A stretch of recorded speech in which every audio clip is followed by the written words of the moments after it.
Today, we're delighted to welcome Mr. Rawleston Moore, who is coming to us from the Global Environment Facility. And Rawleston, you are a consultant with the GEF and know your way around this backwards and forwards. So thank you very much, and over to you for your presentation. Thank you very much for the introduction. As Elena said, my name is Rawleston Moore. I work as a consultant with the Global Environment Facility. In my previous life, I used to lead the adaptation work in the Global Environment Facility, but I still work with them and collaborate with them on providing technical advice and helping out with lots of things as it relates to adaptation and negotiations. My colleague Alok is also here with us, just in case, to provide any additional clarification, because he probably knows more than me now, and so he's here to help as well. So the GEF is, and good afternoon to everybody who is, or good morning, good afternoon, wherever you are, to everyone who's watching online. So the GEF, as was introduced, the Global Environment Facility, is the largest environmental multi-donor trust fund. And the GEF is a global partnership institution, and it has 18 implementing agencies ranging from the Asian Development Bank, the Inter-American Development Bank, the World Bank, and many of the UN organizations, UNDP. We also have IUCN, WWF. So it's a really a big partnership institution and organizations that has partners globally that it works with. In addition to that, it's a financial mechanism for many of the international financial conventions. So it's an operating entity of the financial mechanism for climate change, also for the Convention on Biological Diversity, also for the Convention on Desertification, also for the Stockholm Convention, which addresses persistent organic pollutants and other chemicals, and the Minamata Convention on Mercury, and also BBNJ, Biodiversity Beyond Our Borders of National Jurisdiction. So it's a complex type institution and address many things. And this gives it a kind of advantage because then it can lead the whole issue of integration as it relates to environmental management globally. So the GEF itself is also a family of funds. So there's the main GEF Trust Fund, which serves the conventions. But in addition to the main trust fund, we also have additional funds which serve climate change convention and also serve the CBD.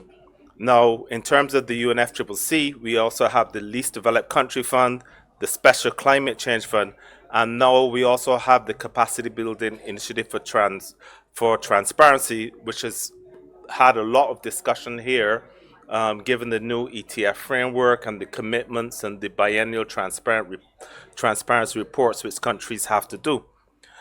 Recently, there's been this new Global Biodiversity Fund, which happened at the last Biodiversity COP, and that was launched at the GEF Assembly, which occurred in Vancouver in August.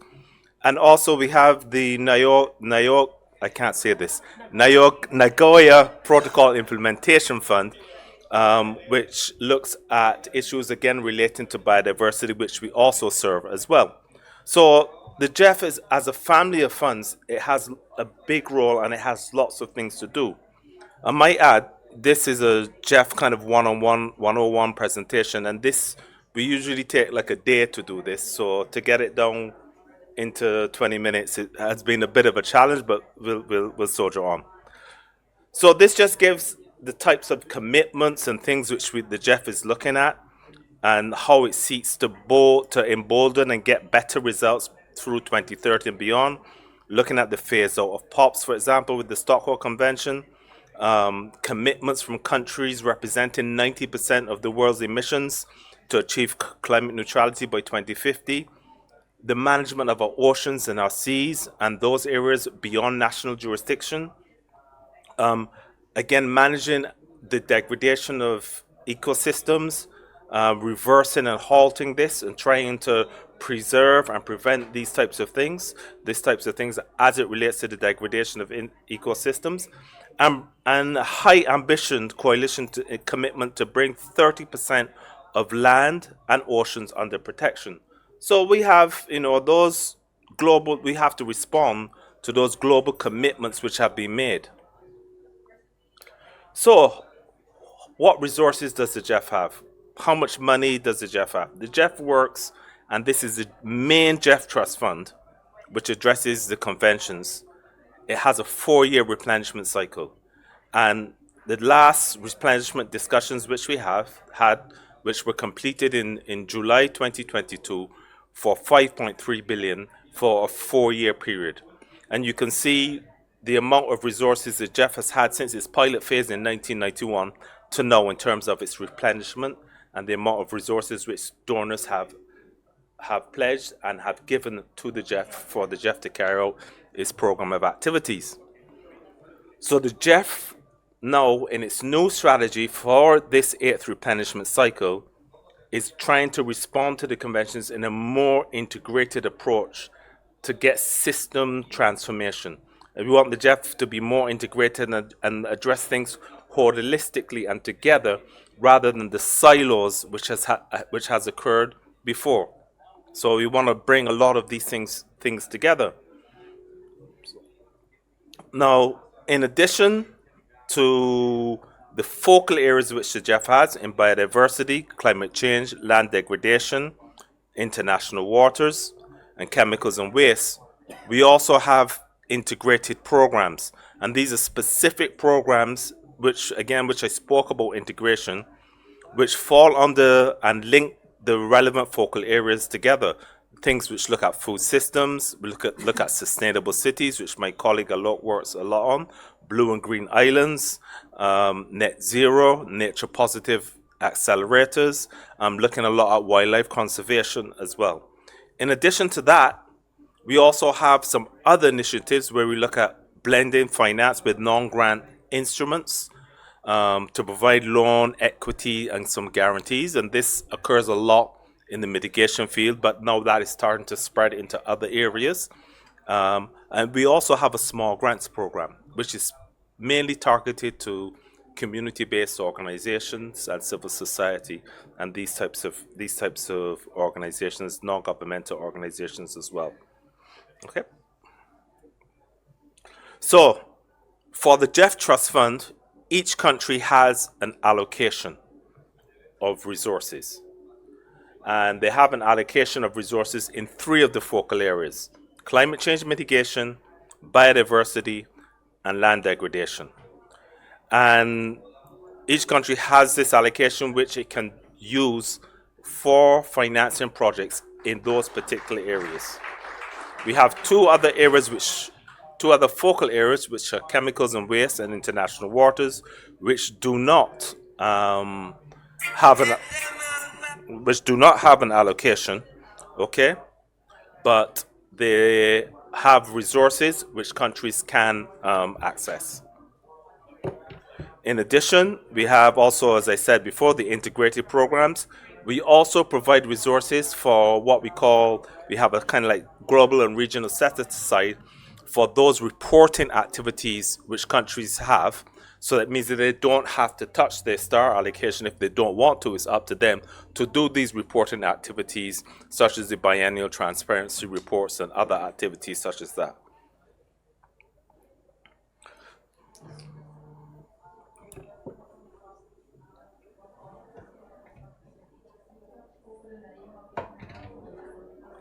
Right.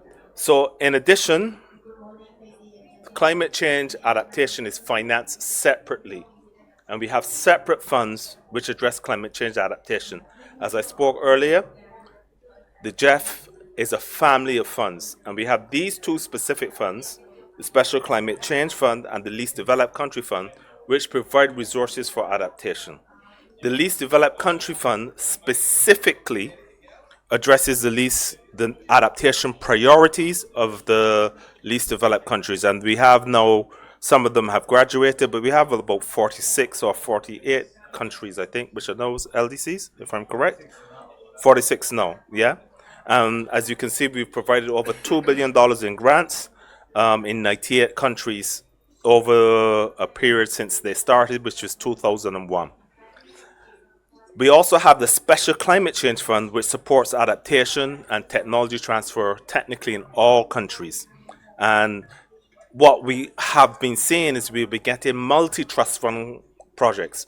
So we get countries which would take some money from LDCF and also take some money from the GEF Trust Fund and bring these resources together to address multiple issues in an integrated, more approach. And that way it becomes more effective, a better use of resources, and allows them to do things in a more appropriate and a more effective integrated way to address their issues. Next slide. So this slide basically just gives an idea of the sectors which have been targeted for adaptation. And you can see that those sectors which have been targeted for adaptation include water, agriculture. These are the ones which the countries have most access resources to address these particular issues. So a lot of water projects, a lot of agriculture projects, also a lot of climate information projects, which they have put in place in order to address their adaptation issues. There's some nature-based solutions, and also a lot of disaster risk reduction projects as well.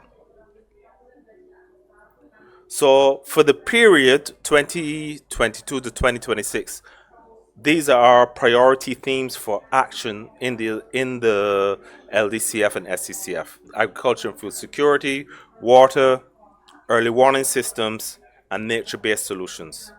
And these are the areas which we have to address.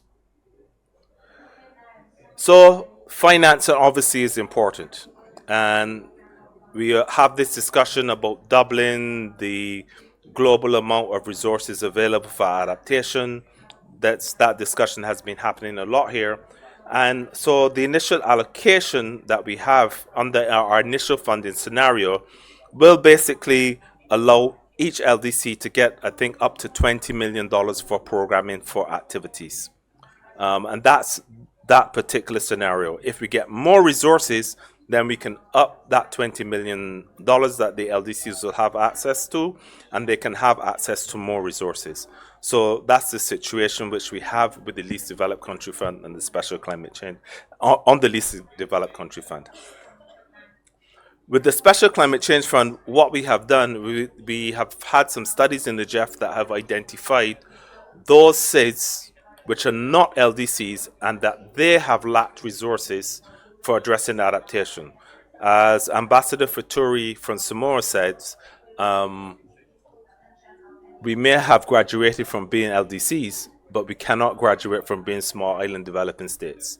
So with that backdrop and the work which the GEF Secretariat has done, they figured out that many of the SIDS, which are not LDCs, for example, in the Pacific, you would have Fiji, Samoa, the Cook Islands, Vanuatu is also, I believe, recently graduated. In the Caribbean, you have places like Antigua, Barbados, Jamaica, etc. All of these countries are no longer LDCs, and many of them have graduated years ago from LDCs. So we were trying to figure out a way in which these countries could be supported. So we have a specific window which is targeted for those SIDS. Initially, the cap, the amount of resources which they can access, is 3 million. We hope to raise some more resources from the donor countries to put in this fund to address their priority adaptation concerns. And thankfully, at this COP, we managed to get some contributions announced from Belgium, Canada, France, Germany, Spain, Norway have all announced, and the United Kingdom have all announced resources and pledges to put resources in the LDCF and SCCF, which was really, really heartening that we're getting some resources. And these are the poorest of the poor in many instances and the most vulnerable of the vulnerable. We can sit down and recall many events. A few years ago, we had a hurricane in the Caribbean which flattened a number of the islands. We've had very bad tropical cyclones in the Pacific which have damaged Vanuatu and Fiji and other places. So, and it's also the other issues such as sea level rise, non-economic losses. Some countries are having to do internal displacement. I know Fiji has been looking, for example, at some relocating villages and stuff, which has proved to be very, very expensive. So these resources that we have gotten are very, very timely, and we are very, very thankful to get these resources so we can continue to do a lot of the work which we do. And I must say, for me personally, it's very heartening because you get to go and see the projects, you get to go and see the people, you get to go and see the impact it's having, you get to go and see how it is changing their lives, how it's improving their livelihoods. I think we came back from a project in Cambodia where through an agricultural project with FAO with resources from the Least Developed Country Fund, there's a lady there who took a $500 revolving grant and managed to turn that $500 into $20,000 and a new tractor for her village, and also maintaining and helping maintain the biodiversity and managing the forest which they live next to, and helping to get products from the forest which they can now use and sell, a lot of natural products. So and it's very heartening to go and you see these projects, and it really, it makes you feel kind of proud that you're involved in getting those resources to those people. So GEF projects aren't done in isolation. They're obviously key policy requirements. There's co-financing. All GEF projects have to take into account gender. The GEF has a gender equity policy, which the agencies which apply for GEF funding have to take in, as well as applying their own GEF,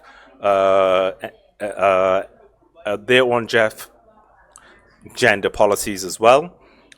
We also have environmental and social safeguards, but again, most of these institutions have their own environmental and social safeguards which they apply, but they have to meet the GEF policy requirements. All GEF projects must have effective and proper stakeholder engagement.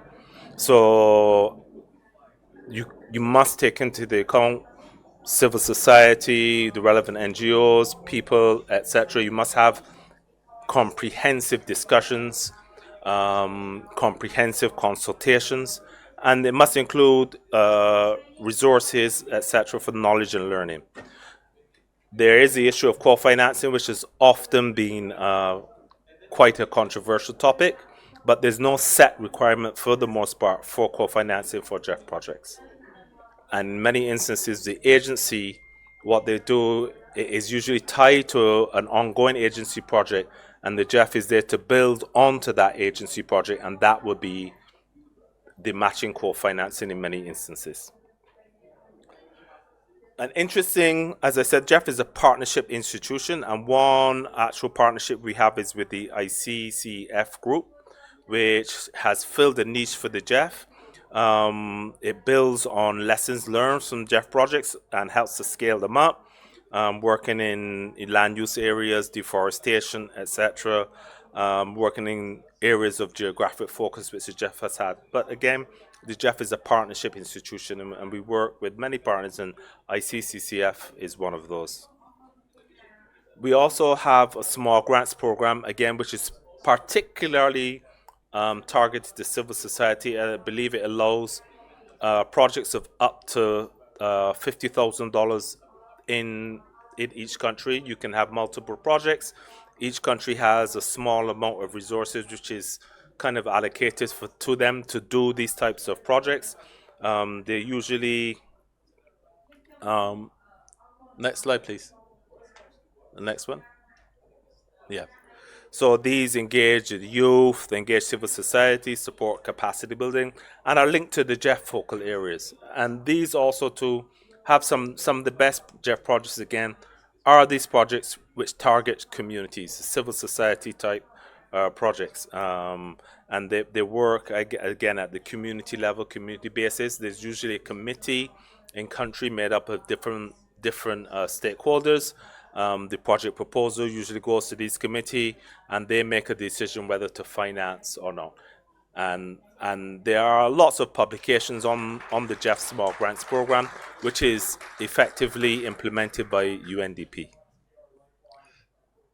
So, as I said, it pilots new models, supports youth. There are lots of challenges, and supports microfinancing, which is extremely important. So the GEF Small Grants Program has really, and it has been a very successful program in the GEF over the number of years which the GEF has been working working in that particular area. So recently, as I said, at August at the GEF Assembly, which is the largest congress of the GEF, where all the parties from all the countries come together to discuss GEF issues and make relevant decisions. We had the approval of the Global Biodiversity Framework Fund. Next slide. As if we can recall, at the COP in Montreal in Canada in December last year, there was a decision to adopt this Kumi Montreal Global Biodiversity Fund, and it brings together about transformation in our societies and its relationship with nature, and has a broad vision to basically bring harmony with nature by 2050. As I said, the fund was then ratified, etc., at the GEF Assembly in 2030. We have been fundraising for this particular fund, and we have gotten, I believe, some additional resources which were pledged here from Japan and other countries here. These are the action areas which the fund will address. And the way forward for this fund now is we got some more pledges. Next slide, sorry. We got some more pledges which we have received from this. So we will now work with the World Bank to establish the fund with the World Bank to finalize also the contributions. And so hopefully the first meeting of the council which will govern this fund will happen hopefully in February this year. And then we will report back to the Convention on Biological Diversity on the progress we have made. So, as I said, it was a lot to try and condense into this short time period. There's lots of stuff which I guess you can ask me as well for a quick discussion, but I'll stop there. Thank you so much. So I think we will take a few minutes if that's okay with you. Sure. We actually have consecutive sessions. We have another one which is starting at midday. But if I can just take a few questions, if you can keep them pithy. Who would like to start? Just please briefly introduce yourself, and then there you go. Hi, thank you. My name is Adil Trehan. I work for Air Quality Asia. We focus on loss and damage financing. And you mentioned like Fiji needing to be relocated. I'm curious if the GEF is engaging in any like loss and damage type of work. So that's a very, very interesting question. So the GEF specifically doesn't have, we receive guidance from the COP on given the legal arrangements which we have with the COP and the Memorandum of Understanding, we receive guidance on projects, programs, and priorities. And the GEF has never received guidance on loss and damage, which is basically up to the parties. And as we saw here, the first day of this COP, there was a new loss and damage fund which has been established, which the World Bank was managed. What we have found is that we have many projects which have loss and damage kind of like elements and loss and damage activities in them. But specifically, the GEF doesn't have a program area with loss and damage, but through the LDCF and SECF and even some of our other activities as it relates to the conservation of biological diversification, which will address things like non-economic losses and things like that. There are things which are linked to loss and damage, which address loss and damage. But the GEF itself, I don't think there's any project in the GEF which says specifically loss and damage. So if I may ask, two questions which are linked. So the first is that you've referred to GEF as part of a family of funds. We had yesterday a presentation from the Adaptation Fund, and prior to that from the GCF. So this is a very confusing picture, and understandably so, because each of these funds has their own origin story. But for an outsider, there is a great deal of duplication. So that's one, how do you ensure complementarity with the others? And it links to the question about where loss and damage fund now fits in. And the second one is critical to the constituency that we represent, and that is how you ensure over time accountability in country. For the funds which have been deployed over generations, sometimes wiped out, the benefits are wiped out because of typhoons or disasters. But what is the role for legislators in the work that you do in ensuring that there is domestic accountability? Okay, so on the first question, we have a relationship with our sister funds. We have the same pavilion which we utilize, but we also have collaboration and coherence, and we have some countries which we're piloting to work together in. And so, especially with the GCF, and so we have, I think it's Rwanda, Fiji, Uganda, there are a number of countries, I think there's 7 of them, which we have piloted to work together in. And we're trying to work together more. We have, as I said, a section of collaboration and coherence to ensure there's less overlap, less duplication. We work also closely with the Adaptation Fund.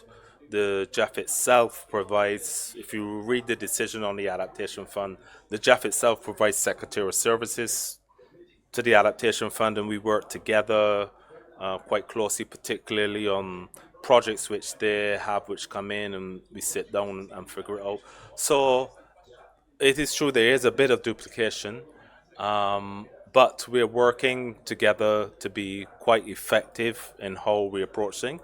And for the outsider, for somebody outside, it gets it can be complicated, but we're trying to simplify it and make it a lot easier than that. And your second question, well, legislators have a key role to play. I think the role of legislators I'll start from the financing, because here we got some resources. We got 650 million yen from Japan. We got 10 million euro for the Global Biodiversity Fund. We got additional resources, but I think it's their engagement, it's their understanding of the process, their understanding of the people, but also the benefits which these projects are bringing.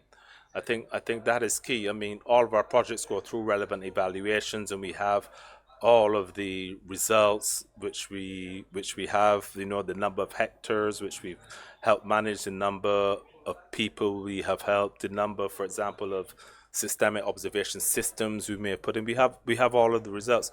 So I think the role for legislators, at least from my kind of like selfish perspective, is when that line item for the GEF comes in, to say yes, yes, yes. I mean, that's really for me to be being kind of selfish, because we do some fantastic work. We do some really good work. We finance some fantastic opportunities, some fantastic projects. We're responsible for, in some societies, for transformation in many instances, particularly in the energy sector. We used to do a lot, and we still do a lot of fantastic work in climate change mitigation. In climate change adaptation, again, we do some fantastic work, which my colleague is working on. We also have now lots of initiatives with cities globally, and we can help link some of the activities, perhaps in cities in developing countries, which our colleagues are working into those in developed countries. And, we can work on that and perhaps form organizations and things like that. We're working with C40 as well. Yeah. So please, he has a lot. We're cutting into the time, but what I would do is I would invite you to come to the session that we have at 1 o'clock, which is specifically looking at subnational actors. Yeah. And we've got examples there of subnational legislators in London, in Nigeria, because this is, of course, a new area of co-financing, and we had him at the national level. national scale. Yeah.